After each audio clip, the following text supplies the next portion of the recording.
Hello. Hi. Episode 2. I'm excited. Question two. Question 2 of our 5 questions. So, welcome back. We're happy to have you. Last time had gone through or started to go through the top 5 questions that we want you to ask your fiance, and you guys sit down and think about before you do anything else in your wedding planning. I guess we should preface this all by saying, like, if you've already started planning your wedding, stop what you're doing right now and still have these questions answered, right? Yes. I'm Erin, and this is my partner in crime, Carrington. Carrington. And we are excited because this is episode 2 of the virtual wedding planner. So, welcome, welcome, welcome. We are thankful to have you here and know that we're going to help you throughout your planning process. And, or Yeah. if you think a ring is coming sometime soon or in like 5 years, whatever, listen, we love weddings and we hope you do too. Okay, last episode, we talked about the number one question. And, Carrington, you want to recap? Yeah. So the number one question is, how do you want your guests to feel when they leave your wedding? Mm-hmm. And setting the tone for all of your planning decisions and setting the tone for your wedding weekend. So we hope that you guys were able to nail that down and start the wheels turning on that. And hopefully it made you excited too. Yeah. So the next question we're going to talk about is question 2, which Mm-hmm. is, how many guests do you want to have at your wedding? So a lot of our clients come to us and they say, well, we want a really big wedding, or we want a small intimate wedding, but that's all really relative. Mm-hmm. So how do you talk through that with your clients, Erin, and how do we kind of narrow that down, and who are the key players involved in that? Absolutely. Yeah. So what I think has been, I want to say like funny, but not funny, haha, is throughout all of the wedding planning, every time we ask our couples, for the most part, I would say what, like 8 out of 10, when I say, how's your guest list coming along? Yeah. There's like a giggle Yeah. or like a nervous laugh. Well, Yeah. yeah. Because they have to report back to like us, the Yeah. teacher, who's like, and they have been doing their homework, but the wrong way. Yeah. So they'll usually Right. say to us, like, well, we need to add 20 Mhm. more people. And what Mhm. I always say is that's totally fine if you have to add people. We just Mhm. need to be prepared for that, right? Yeah. And you need to know that your budget is going to increase exponentially by 20 people and then Yeah. some. So, Yeah. this is what we want you to do. I want you to get a piece of paper, like a lined legal paper or a Yeah. spreadsheet. I always say this, like when I do a brain dump, I write it with pen and pencil and paper. But my husband is like a spreadsheet guy, and he would never sit down like that. It would all be probably already formulated by the end of it. Yes. So, Yes. what we want to do is I want you to do a brain dump of everyone you and your fiance want to invite to your wedding. Everyone you can think of. The guy that you are friends with at work, or the couple that just moved into your neighborhood, like maybe you'll be more friends with them a year from now. This is not the final guest list though, however. This is the max guest list. And then what I want you to do is encourage all of your voting members. So we call the voting members anyone that has a say in your wedding. So anyone that's Yeah. paying for the wedding, that is a parent of the wedding, or whoever will then come to you with their list. And I want them Right. to do a brain dump. And then you Mhm. can see what you're working with, because we can't Yep. shop for venues. We can't talk about budgeting. We can't do any of that until we know what we're working with. Yeah. Or we have to kind of like record scratch, like, and like pump the brakes, turn around, and then cut that guest list down. Yeah. Yeah. So that to me is the most important, because like when you go venue shopping, you can say to them like, okay, we think we're going to have 225 people. Can we Yeah. fit this ceremony here? Yeah. And all of that. So that to me is the most important. It's also a stressful conversation. Or I guess I shouldn't say it's stressful. I think it's one of those things that causes you more stress until you brain dump it out, right? Yeah. Yeah. Because it's all conceptual and you're almost worried about, what's my mother-in-law going to say? And maybe it's not as bad as what you think it's going to be. Maybe she Mhm. doesn't want to invite 450 of her country club friends.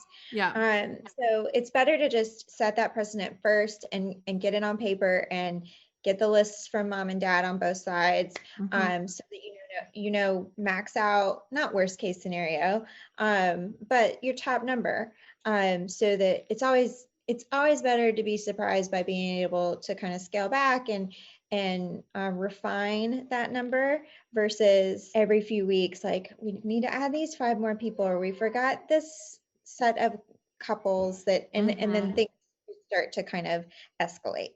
Absolutely. I also, what are your views on like assigning people a number of guests that they can invite? That's my response. I think it's, yeah, I mean, I don't have a problem with that. I think, if you're going to do that, it might make sense to start with bride and groom's list as a core, and you like your core Yeah. people, and then maybe everybody gets 25 or 26 because they're couples, add-on guests. So I think it's important to maybe start with that absolutely like family bridal Yeah. party, um, core list that's obviously going to be your anchor and is going to be your A list, for a lack of a better term. I don't like A list and B list, but um, but starting there, so these people are non-negotiable. These people are coming, they're invited to our wedding, and then each entity, mom and dad, mother-in-law and father-in-law, the couple get 26 additional people each, or 12 people additional, whatever it may be that makes sense for your overall event. But then in that scenario, I think it works. And I think it's almost kind of like a game. Who can we fit in our top 12? Yeah, I Um, agree. I am with you. I do not like an A and B list, but I do think there is a list of like could invite if we find a bigger venue or we change the layout around. I think there's two things, and I think this is another topic that we should dive into now since we're here and we're talking about it. The A and B list. The only time that I've ever seen that work is when our couples have sent out invitations so far advanced from the wedding, but then it's like too early, right? Like it's like way too early. So yeah, I think an A and B list, if you can't make it work with everyone, then just cut the B list, really. Because I yeah, think there's two things that you need to think about when you're adding an A and a B list. Number one, you need to print 2 RSVP cards, because the date of your RSVP card, and this is we're really jumping ahead. We'll talk about invitations and all of that in the coming weeks. But I think when you're doing your RSVP card, you then have to make 2 dates, because you have to have the one, usually we recommend it's 30 days out from your wedding for that first RSVP date. But if you're waiting to get those in the mail, then your other people are getting their invitations a month out from your wedding, maybe even closer to the wedding. So yeah. I don't love Yeah. it. Yeah, I don't love it. There's too many things that can go wrong too, like people comparing notes and just, it's just a little icky. I will say though, in COVID, which hopefully we're working ourselves out of that, but I think that's the only place where I think it feels non-icky to me, in that, if we're having to scale back to a 50-person wedding from 150, then I think people understand. I think there's more of an understanding that, there are limitations because of, state restrictions or venue restrictions or even just comfort level. So I think an A and B list might slip under the radar in a COVID situation, Agreed. but hopefully we're not gonna, Yeah, we're on our way out from those situations. absolutely. Yeah, I totally agree. I think the other thing that I think is important to think about when you're coming up with your guest list, oftentimes people will, at this point, when you're just like, you have the ring on your finger, it's new, you maybe haven't even found your venue yet, or maybe you have, but your wedding is still 6 months to a year away. People start asking about like the plus ones, or they start thinking of like, they go, oh, I know this person isn't dating anyone, so they won't bring a Yeah, guest. Or yeah, they'll say, oh, I know they'll never come in for the wedding. And so they'll yeah, build their guest list on that. And yeah, what I always tell them is like, you have to be really cautious, because I mean, my gosh, like I watch Married at First Sight. I'm a huge reality fan junkie. I'm not proud, but I yeah, am kind of proud, a little bit proud. These people get married in like a minute of knowing each other. So people can yeah, like find their loved one yeah, or their like yeah, new love of their life and be married by the time you get engaged and married. yeah, So yeah, don't ever assume. I think also the other thing is like, don't ever assume that people aren't coming. We have had, how many right. times has it happened where, like, as a point of reference, and I don't want to go off on too much of a tangent, but as a point of reference, we say 80% will accept your wedding Mhm, invitation, right? Like it's mhm. for some reason it Yeah, falls within it's a there. good tool. Yeah. Yeah. Now there are for sure outliers. Like, and we want you to plan for your venue to accommodate 90% of your guests. Mhm. Like the wedding I just did this, what, 2 weeks ago, had like Yeah, 96% of the people came. yeah, during a Yeah. pandemic. So you never know. Yeah. And Yeah. so, but you want to be prepared for that 90% so that when you're a month out from your wedding, you're not super stressed about budget and space for your venue. Right. Right. But sometimes we'll have those higher percentages because people will say, so we live in North Carolina. Carrington and I both live in North Carolina. There's a Yeah. ton of great universities down here. I did a wedding. Gosh, Carrington, I think this is before you even joined. It must have been. Yeah. Cause they have like grown kids now. They had their wedding and 98% of the people said yes, because it was I remember it was May 16th at the Washington Dugan, and Yeah. and they had 96% of the people said, or maybe 98% said yes, Mm. because they were all doing college tours. They were all like scheduling interviews Wow. at Duke and UNC and all Yeah. NC State and Yeah. all of these places. And it was fine. We had plenty of space, but like it was a little nerve-wracking for this Yeah. family, because they were like, gosh, we never thought they would come all the way in Yeah. from California and stay, Yeah. So whatever it is, you want to be prepared. So don't ever assume way far out that people aren't coming, because they come, Yeah. right? They just Yeah, come. they do. And it'll be the people that you're like, Uncle Ned, he lives in Oregon, he doesn't travel. He's gonna be there. He's going to be He's there. gonna come He's been locked up and in his house for a year. he's ready. Yeah. I think we use that 80% as a tool, but I think we should always plan at 90%.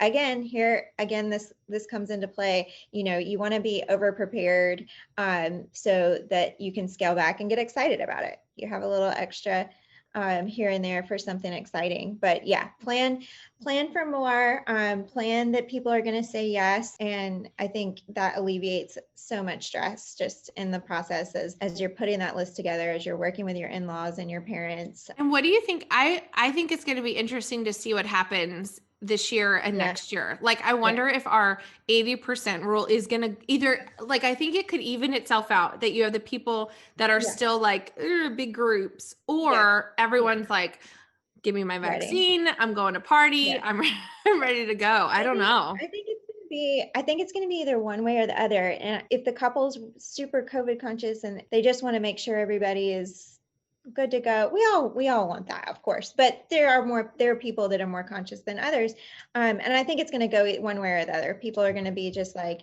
I've got my vaccine, I'm ready to go, or they're going to be like, well, let's give it another year or 6 months until we're good with big groups. But it'll be interesting to see, because I think everybody is yearning to be back with the people that they love and have that interaction. Totally. So it's definitely going to have an effect on weddings, but it'll be interesting to see what it is. I don't know. It's a roll of the dice at this point. Well, we've been trying to predict for the last year now, and if we had a magic ball, like a crystal ball, we would be millionaires, gazillionaires.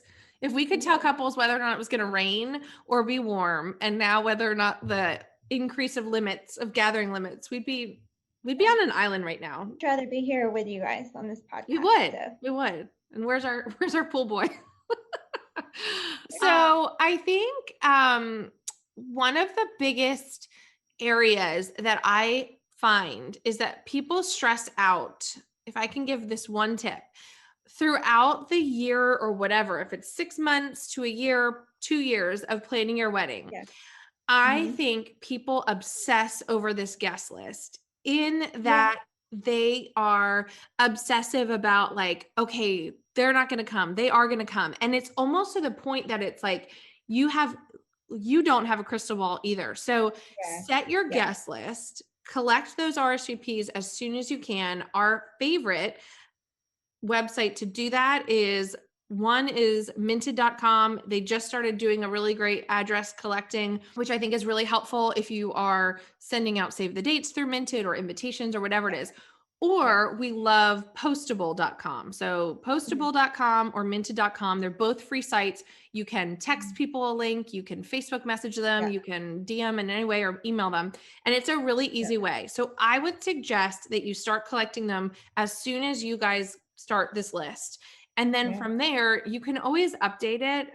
Actually just had this conversation with my clients that we've postponed their wedding twice now because of COVID. And then we are going to be sending out invitations again, but we're sending out another postable link saying, hey, Yeah. we sent That's out the same thing. invitations a year ago. So can Right. you send us your updated, just make sure that Right. it's all correct. So make sure you Yeah. start collecting those addresses, because to me, it's daunting and overwhelming. It feels overwhelming, like, how do Yeah. I know where my mom's college roommate, who's like where she lives now or whatever it is? And then split up your list, like Yeah. delegate your Exactly. list, right? So like Exactly. if your Yeah. Yeah. mom is adding all these people, she can collect those addresses, or she can send the Yeah. link out, or whatever it is. So Yeah. don't obsess over the list and who says yes or no. These are, to me, like, that's the stressful minutia in wedding planning Mhm. that doesn't need to be a thing. Don't you think? Yeah. Well, and always keeping in mind, going back to the original question of how many people are you going to have, just always keep in mind that guest count is the driving factor of your budget. Mm-hmm. It 100% is, 200 people versus 100 people is a big difference when It you're is. when you're feeding them, when we're paying for a open bar for them. How many extra, that's 10 extra tables that we're Yeah. dressing with chairs, tabletop. So that's just It's not just just the keep that in count. mind. Yeah, we always say Yeah, it's not just the cost of the menu of the meal. yeah, It's yeah, the, invitation, the chairs, the yeah, linens, the centerpieces. yeah. And our rule of And I thumb think is, people forget that because they're like, oh, it's just 10 more people.